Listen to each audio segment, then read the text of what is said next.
প্রত্যেকটা স্টুডেন্ট ভালো রেজাল্ট করতে চায়, কিন্তু সেই ভালো রেজাল্ট করার জন্য যে পরিশ্রমটা করতে হয় তারা সেটা কখনোই করে না। দেখো, লাইফের প্রত্যেকটা জিনিসের একটা মূল্য আছে। তুমি যদি কিছু পেতে চাও তাহলে তার জন্য তোমাকেও কিছু করতে হবে। তুমি যদি ভালো রেজাল্ট করতে চাইছো তাহলে তোমাকে তার জন্য পরিশ্রমও করতে হবে। অন্যরা আনন্দ করে করুক, তুমি তোমার লক্ষ্যে টিকে থেকো।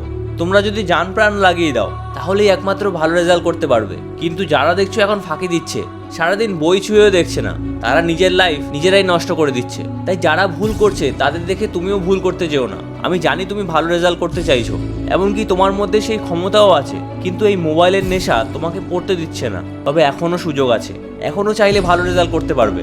তার জন্য এই ভিডিওটা শেষ অবধি দেখতে হবে। জেগে ওঠো চ্যানেলে তোমাদের সবাইকে স্বাগত। কেউ যদি ভালো রেজাল্ট করে আমরা শুধু তার সফলতা দেখি, কিন্তু তার পিছনে যে কতটা পরিশ্রম আছে তা আমরা দেখি না। এমনকি অনেক সময় তো আমরা ভালো রেজাল্ট করব সেই আশা করাই ছেড়ে দেই, ভাবি আমার দ্বারা কিছুই হবে না, এতবার চেষ্টা করলাম তাও তো কিছু হলো না। দেখো, তোমরা যদি চেষ্টা করেও ভালো রেজাল্ট করতে না পারো তাহলে বুঝবে যতটা চেষ্টা করতে হতো ততটা চেষ্টা এখনো করা হয়নি। অন্যরা যদি ভালো রেজাল্ট করতে পারে তাহলে তুমি কেন পারবে না? তুমি তাদের থেকেও ভালো রেজাল্ট করতে পারো। কিন্তু তুমি যদি এখনই হার মেনে নাও, যদি মনে মনে এটা ভেবে নাও যে আমার ভাগ্যই খারাপ, তাহলে তোমার ভাগ্য তুমি নিজেই খারাপ করে দিচ্ছ। ফলে তার জন্য আগামী দিনেও ভালো ইনকাম করতে পারবে না। তখন কিছু কিনতে হলে হাজারবার ভাবতে হবে, আর কিনলেও কোথায় সব থেকে সস্তা আছে সেটা খুঁজতে হবে। কিন্তু এখন যদি পরিশ্রম করো তাহলে আগামী দিনে তোমার লাইফ এমন হবে যা অন্যরা কল্পনাও করতে পারছে না। তাই যখনই হাল ছাড়তে ইচ্ছা হবে তখন আরও বেশি করে পরিশ্রম করো। দেখো, যা সময় নষ্ট করার তা করা হয়ে গেছে। এখন যেই সময়টা আছে তার মধ্যেই নিজের 100% দিয়ে দাও। যদি কোনো পড়া মুখস্থ না হয় তাহলে হাজারবার সেটা পড়ো। যেই সময় অন্যরা সবাই ঘুমাচ্ছে তখনও উঠে পড়াশোনা করো। তোমরা পারলে দিনরাত এক করে পড়াশোনা করতে থাকো। দেখো, তোমাদের এখনো অনেক বড় কিছু করা বাকি আছে। যারা এখন তোমাকে নিয়ে হাসাহাসি করছে, তোমার পরিস্থিতি নিয়ে ব্যঙ্গ করছে, তাদের উত্তর দেওয়ার সময় এসে গেছে। তাই যা করতে হবে তা এখনই শুরু করে দাও। দেখো, তোমরা সবার প্রথম নিজেকে দোষ দেওয়া বন্ধ করো। এতদিন পড়া হয়নি বলে তোমরা আফসোস করো না, তোমরা আগের থেকেও ভালো পড়াশোনা করতে পারবে। তার জন্য রোজ অল্প অল্প করে পড়াশোনা করতে থাকো।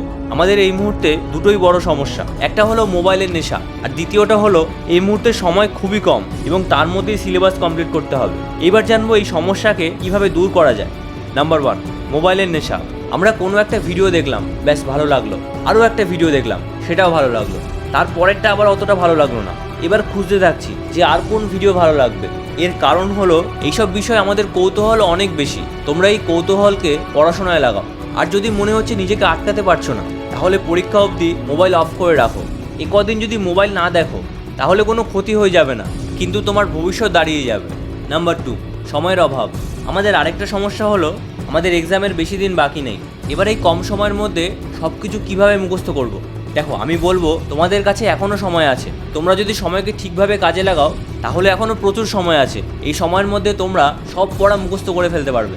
শুধু তার জন্য পড়াশোনাকে ভালোবাসতে হবে। তোমরা যদি নিজের ইচ্ছায় পড়াশোনা করো তাহলে একটা অ্যান্সার মুখস্থ করতে 10 মিনিটের বেশি সময় লাগবে না। কিন্তু দায় সারাভাবে যদি পড়তে বসো তাহলে একটা অ্যান্সার সারাদিনও মুখস্থ করতে পারবে না।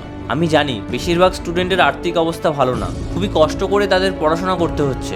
তাদের মা বাবা সারাদিন পরিশ্রম করে তারপর ইনকাম করতে পারছে। এমনকি ওনাদের শরীর খারাপ থাকলেও সেই নিয়ে কাজ করতে যেতে হচ্ছে। গাড়ি ভাড়া দিতে হবে, সেই জন্য তারা হেঁটেই চলে যাচ্ছে। দেখো গিয়ে কাজের জায়গায় ওনাদের কত কথা শুনতে হচ্ছে, তবুও তারা চুপ করে কাজ করছে। কারণ ওনাদের তোমাকে নিয়ে অনেক স্বপ্ন আছে, তোমাকে যাতে এক ফোঁটাও কষ্ট করতে না হয়, সেই জন্য ওনারা নিজের জান প্রাণ লাগিয়ে দিচ্ছে। এবার যদি তুমি সারাদিন মোবাইল নিয়ে বসে থাকো তাহলে নিজের সামনে দাঁড়াবে কিভাবে? হিসাব মতো তোমাদের এখন খাওয়া ঘুম বাদ দিয়ে শুধু পড়াশোনা করা উচিত। যেগুলো মুখস্থ করেছো সেগুলো প্র্যাকটিস করতে করতে যেন পেনের কালি শেষ হয়ে যায়, তাহলে বলতে পারবে যে হ্যাঁ, আমি পড়াশোনা করেছি, আমার যতটা দম ছিল সব লাগিয়ে দিয়েছি। তোমরা যদি সত্যিই কিছু করে দেখাতে চাও তাহলে কমেন্টে লেখো যে এবার আমি নিজের 100% দিয়ে দেবো। আমাদের সবথেকে বড় সমস্যা হলো আমাদের পড়া মুখস্থ করতে অনেক সময় লেগে যায়, আর অনেক সময় তো পড়া মুখস্থ হতেই চায় না। তাই তোমরা যদি মুখস্থ করার ক্ষমতা বাড়াতে চাও তাহলে এই ভিডিওটা অবশ্যই দেখো। তাহলে তোমাদের সাথে ওই ভিডিওতেই দেখা হচ্ছে। ভিডিওটা ভালো লাগলে চ্যানেলটা অবশ্যই সাবস্ক্রাইব করো, আর তোমাদের মতামত অবশ্যই কমেন্টে জানিও। ভিডিওটা শেষ অবধি দেখার জন্য সবাইকে অনেক অনেক ধন্যবাদ।